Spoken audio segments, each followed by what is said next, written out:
Hello everyone, स्वागत है आपका हमारे यूट्यूब चैनल में। आज हम आपके लिए फिर से एक नया वीडियो लेके आए हैं। तो वीडियो को शुरू करने से पहले अगर आपने हमारा चैनल अभी तक सब्सक्राइब नहीं किया है तो चैनल को ज़रूर से ज़रूर सब्सक्राइब करें और बेल आइकन दबाना बिल्कुल मत भूलें, ताकि हम कोई भी वीडियो लाएँ उसका नोटिफिकेशन सबसे पहले आपको मिल जाए। वीडियो को अंत तक ज़रूर देखिएगा। अगर आपको हमारा वीडियो पसंद आता है तो एक लाइक और कमेंट ज़रूर करिएगा। तो चलिए स्टार्ट करते हैं। आज हम आपके लिए जो वीडियो लेके आए हैं वो इकोनॉमिक्स का है, माइक्रो इकोनॉमिक्स का है, जो हम लोग 12th में पढ़ते हैं। तो स्टार्ट करते हैं। इंट्रोडक्शन आज हम आपको बताएंगे इकोनॉमिक्स का। तो what is economy? A economy is an system which provides the people means to work and earn a living. You must have observed many activities happening around you in your daily life. For instance, you may have seen factories, mines, shops, offices, flyovers, railways, etc. All these institutions and organizational may be collectively called as an economy. It is an organization that provides living to the peoples. In these tasks, it makes the use of available resource to produce those goods and service that the people want. An economy is a system which provide the people the means to work and earn a livings. It is an organization that provide living to the people. For example, Indian economy consists of all sorts of production in agriculture, industry, transport and communications, banking, etc. So now let's talk about the vital process of an economy. Economy is a system which provides living to the people. For this objective to be fulfilled, it is necessary that every economy should undertake three economic activities. That are, first one is production, second one is consumptions, and third one is capital formation or investments. These economic activities are known as the essential or the vital process of an economy. So now let's talk about why to study the economics. Economics is studied as it enables us to understand different aspects of the economy. The main reason for study economics can be simplified to a single word, that is scarcity. We all know human wants are more than the available resource. So there is a need to allocate these scarce resource for the satisfaction of never-ending human wants. So here economics is concerned with the selection of resource under the condition of scarcity. So now let's talk about scarcity. What is scarcity?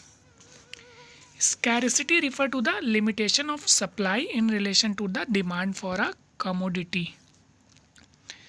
It refers to the situation where the want exceeds the available resource.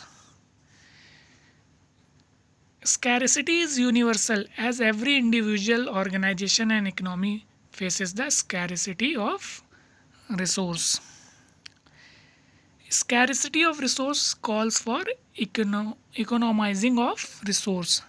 What does economizing of resource means? This means that to making optimum use of the available resource. There is need to economize as we have to satisfy our unlimited wants out of limited resource. Scarcity is not only the problem. Limitation of resource is not only the problem. In addition to being scarce, resource also have an alternative uses, as the source that are limited have different uses. Alternate use of resource means that a resource can be put to more than one use. So let's talk about the economic problem. As we all know, human wants are unlimited, but the means to satisfy them are limited. Therefore, all our wants cannot be fulfilled. In order to maximize satisfaction, every consumer exercises choice as to which good should be consumed and in what quantity. An economic problem is basically a problem of choice. Economic problem is a problem of choice involving satisfaction of unlimited wants out of limited resource that have alternative uses. So let's talk about the reasons for economic problem. There are three main reasons for existence of economic problem, that are scarcity of resource, unlimited human wants, and alternate use. Under scarcity of resource that is land, labor, and capital are limited in relation to their demand. An economy cannot produce all what people want. It is the basic reasons for existence of economic problem in all economies. Under unlimited human wants are never ending, that is, they can never be fully satisfied. As soon as one want is satisfied, another new want emerges.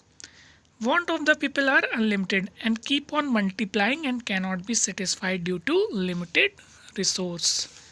Third one is alternative use.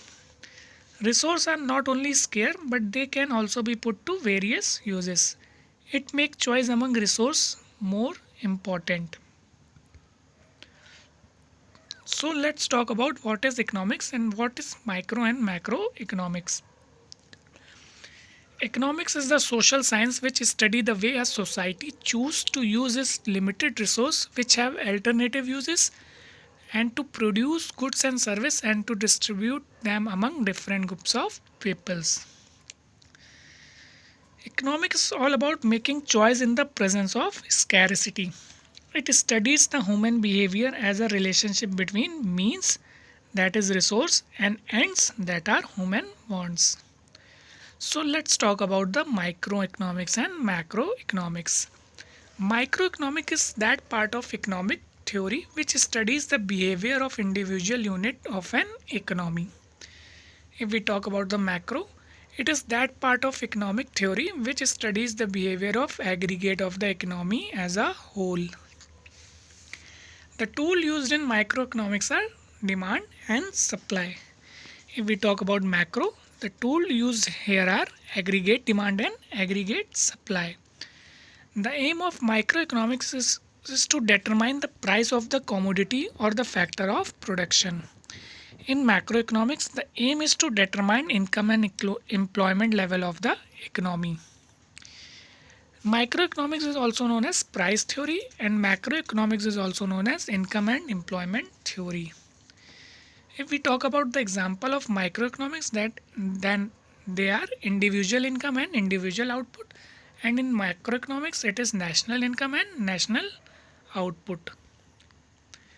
So let's talk about the central problem of economy. Production, distribution and disposition of goods and services are the basic economic activities of life. In the course of these activities, every society has to face scarcity of resources. Because of this scarcity, every society has to decide how to allocate the scarce resource. So it leads to the following central problem that are faced by every economy, that are what to produce, how to produce and whom to produce. These problems are called the central problem because these are the most basic problem of an economy and all other problems revolve around them.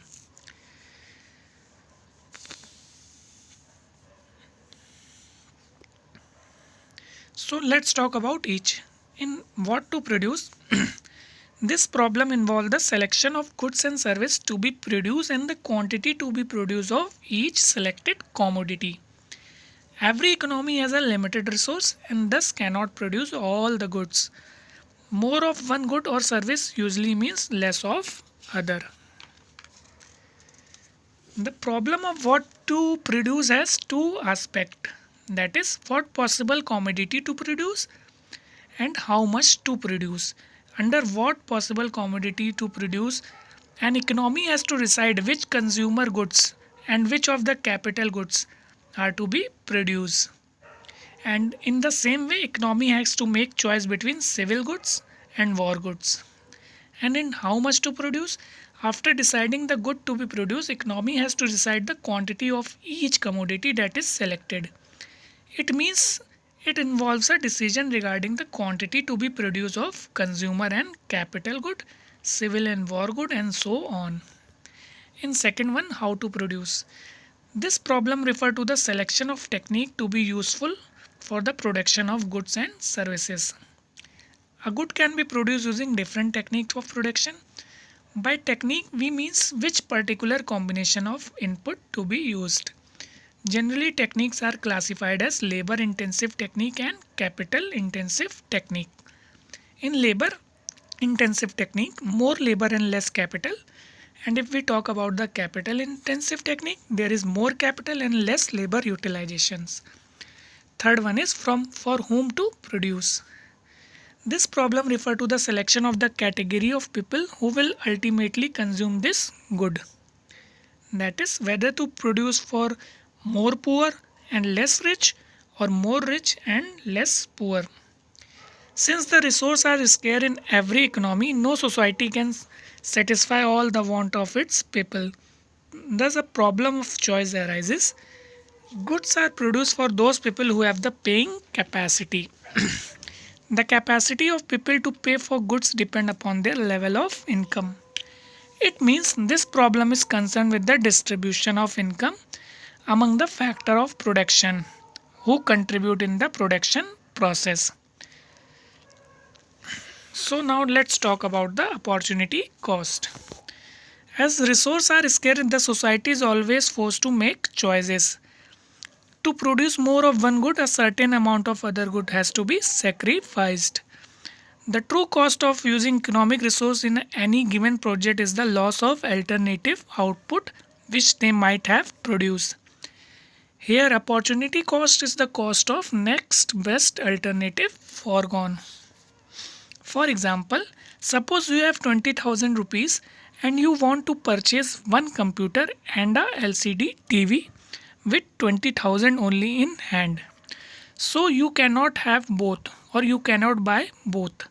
You can either buy computer or LCD TV. If you decide to purchase computer, then the opportunity cost of choosing the computer is the cost of foregone satisfaction from the LCD TV. Let's talk about the production possibility frontier. Due to scarcity of resource, we cannot satisfy all our want. Even if an economy uses all its resource in the best possible manner, its capability are restricted due to scarcity of resource. Thus, the society must decide what to produce out of an almost infinite range of possibilities. If we talk about the production possibility frontier, then it refers to the graphical representation of possible combination of two goods that can be produced with given resource and technology. So let's talk about the assumption of PPF.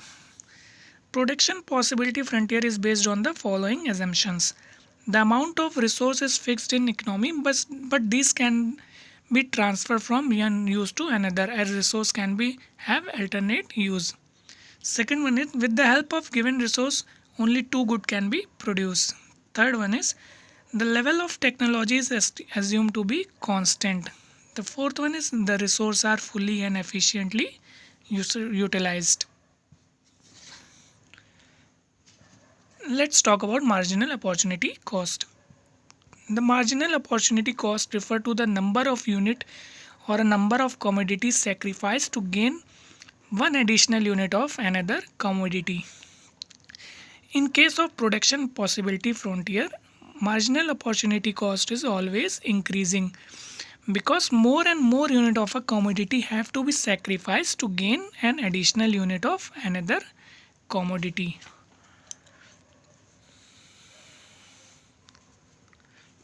So let's talk about the marginal rate of transformation. Marginal rate of transformation is the ratio of number of unit of a commodity sacrificed to gain an additional unit of another commodity. The formula of marginal rate of transformation is the unit sacrifice upon the unit gains. So let's talk about the characteristic of features of production possibility frontier. PPF slopes downward. Production possibility frontier show all the maximum possible combination of two goods which can be produced with the available resource and technology.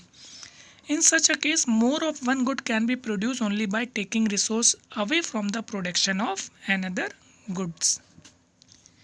Second one is PPF is concave in shaped. PPS is concave shape because of increasing marginal opportunity cost. That is, more and more unit of one commodity are sacrificed to gain an additional unit of another commodity. So that's all I have tell you about introduction to economics. If you have any query related to this, you can comment me in the comment box, and if you like my video, please press the like button and don't forget to subscribe my channel for more and more updates. Thanks for watching.